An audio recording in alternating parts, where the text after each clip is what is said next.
sa paggunita ng Philippine Earth Day 2026 na may temang Our Power, Our Planet. Aktibong nakibahagi ang Kawayan Component City Police Station sa isinagawang tree planting activity nito lamang ika-22 ng Abril taong kasalukuyan sa Barangay San Luis, Kawayan City, Isabela.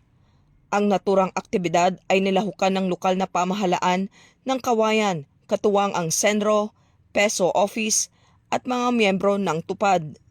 Layunin ng aktibidad na mapalakas ang pangangalaga sa kalikasan sa pamamagitan ng pagtatanim ng mga puno bilang ambag sa pagsukpo ng climate change, pagpapabuti ng kalidad ng hangin at pagpapanatili ng biodiversity.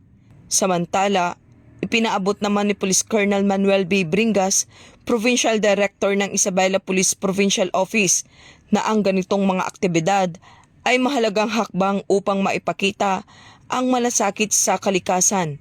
Ang Pambansang Pulisya ng Pilipinas ay patuloy na nakikiisa sa mga programang nagsusulong ng environmental protection at community engagement sapagkat ang ligtas at maayos na kapaligiran ay bahagi ng isang ligtas na pamayanan.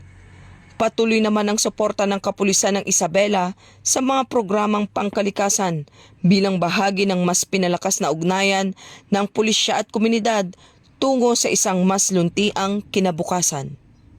Ito po si Patrolwoman Maria Señora Jimenez Agbuya mula sa Isabela Police Provincial Office, nag-uulat para sa bagong PNP, para sa bagong Pilipinas na may serbisyong mabilis, tapat at nararamdaman.